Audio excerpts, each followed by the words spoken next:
I know you mentioned it, but the 10,000 square feet addition component of that is for what?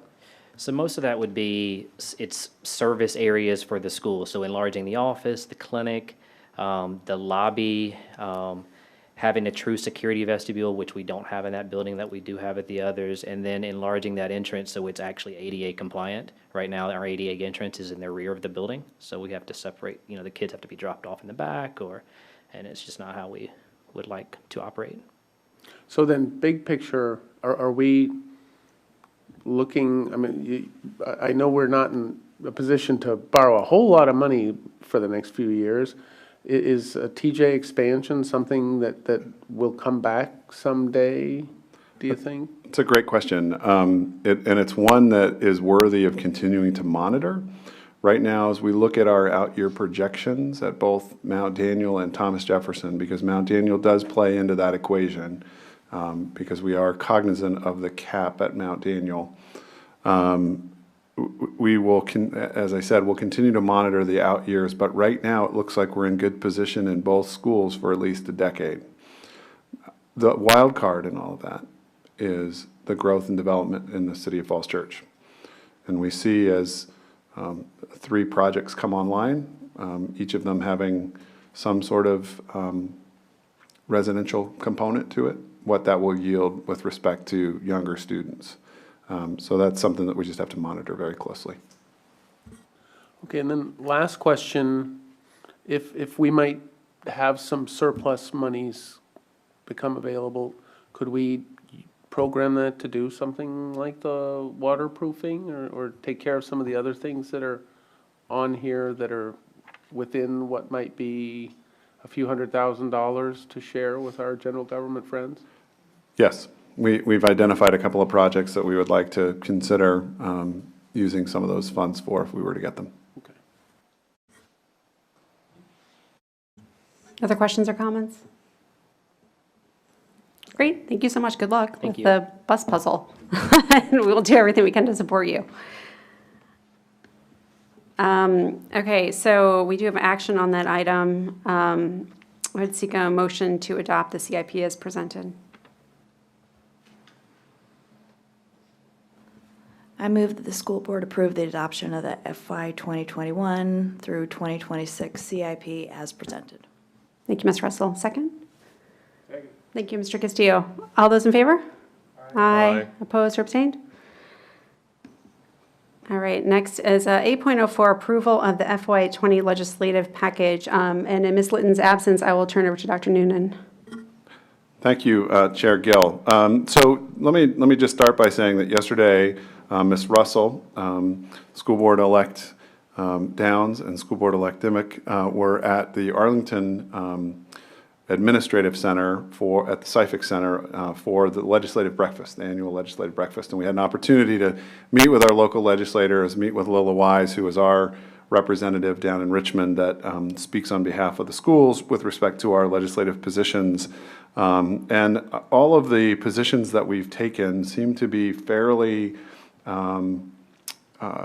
positive with respect to potential movement on them, and we're sort of excited about that. So the big ones that I wanted just to kind of touch on tonight that I think that we will see at least some movement on this year at the legislature is the first is around the consolidation of the at-risk add-on for prevention, intervention, and remediation funds into the equity fund or the enhanced at-risk add-on fund.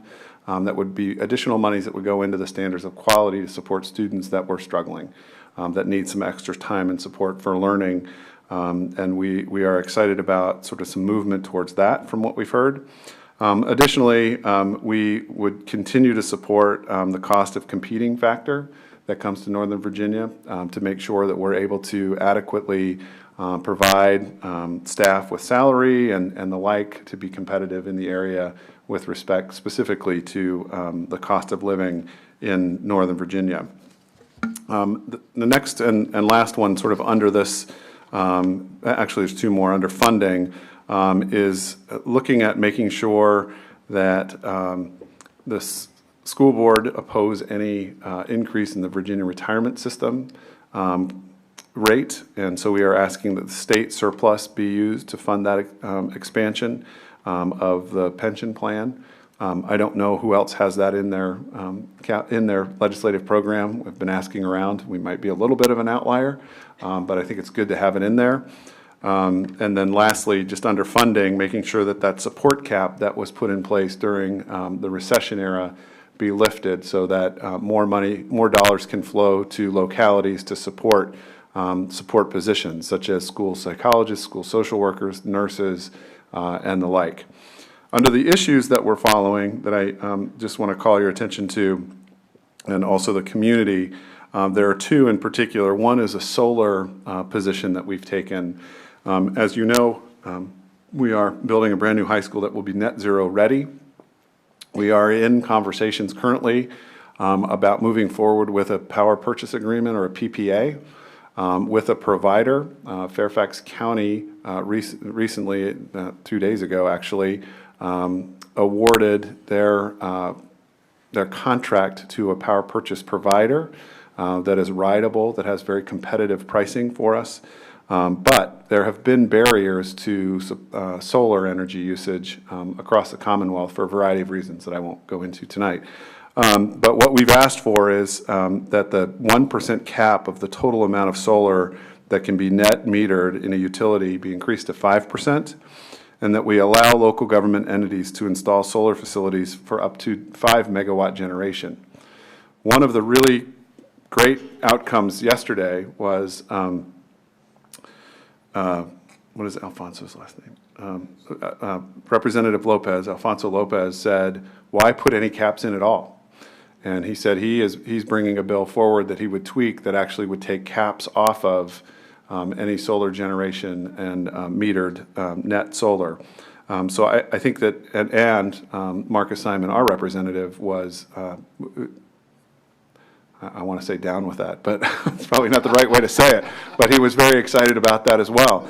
So, so anyway, all that to say that there may be some real possibilities at the state level with respect to solar.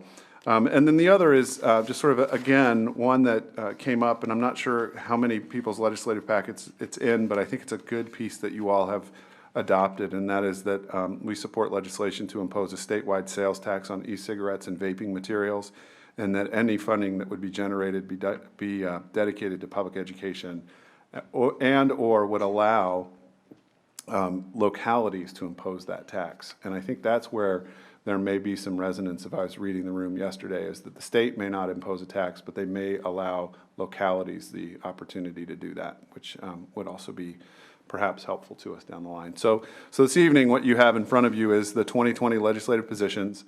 They are fully aligned, I think, to what the VSBA has adopted. Ms. Litton has done an excellent job sort of aligning those pieces, and also through conversations with you and with staff. I shared with Ms. Litton the VSB, or the VASS, or the Virginia Association of School Superintendents, VASS legislative positions as well. Again, highly aligned.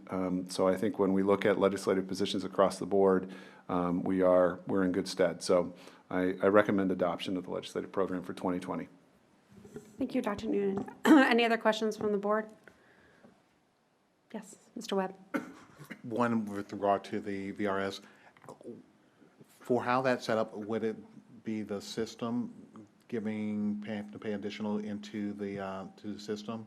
Because I know in years past when they've upped it, they've also done like a salary increase for staff or something that to incorporate that they're technically not paying for it themselves.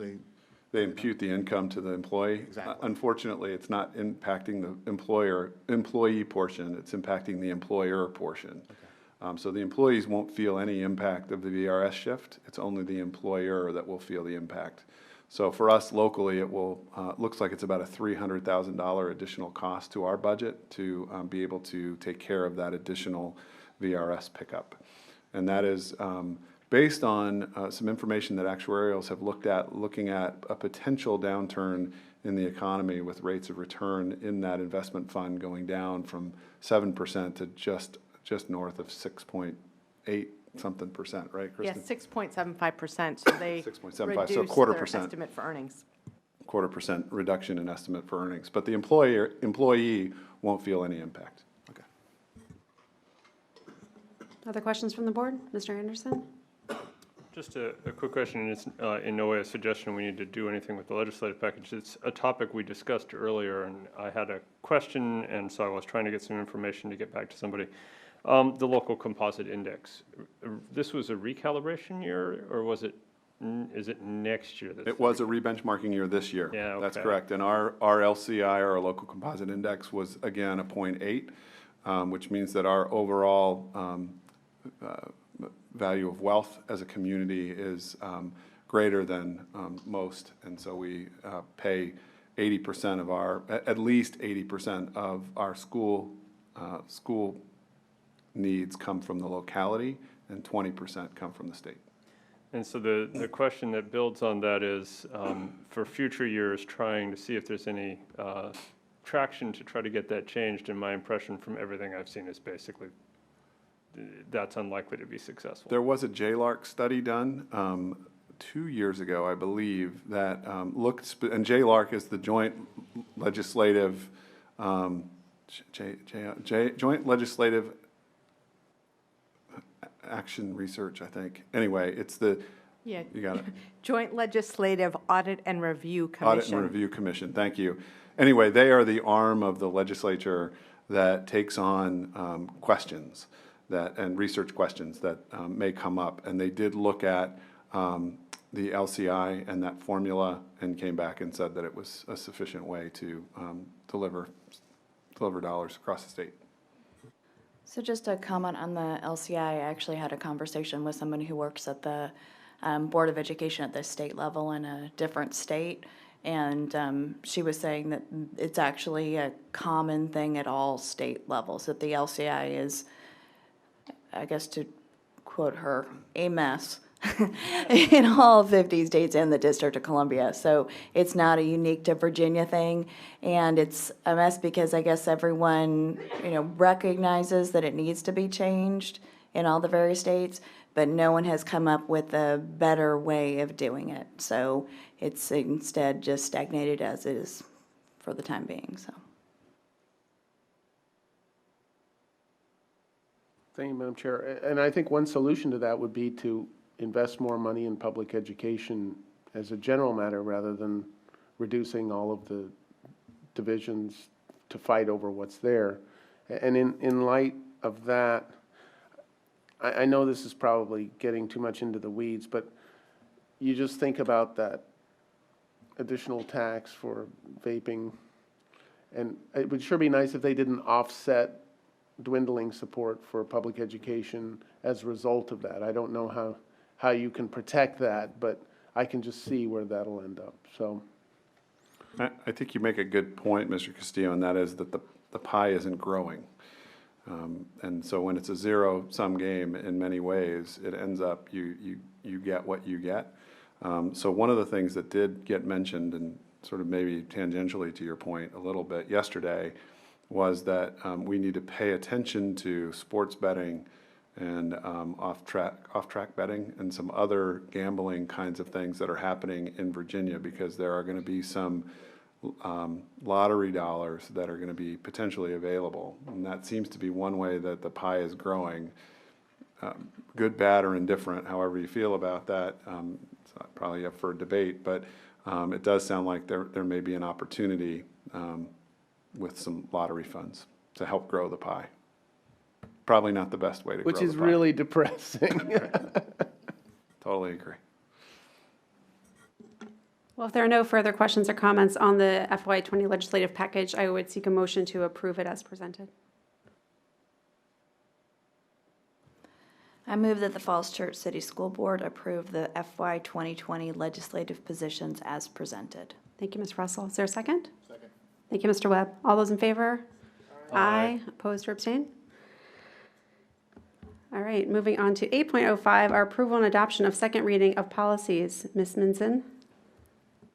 Good evening. We have 3 policies for second reading tonight. The first is policy IGAK, a new policy. We don't have a current policy on animal dissection, and the few changes that would be made to this policy were from last First reading are reflected in red. Any questions on policy IGAK?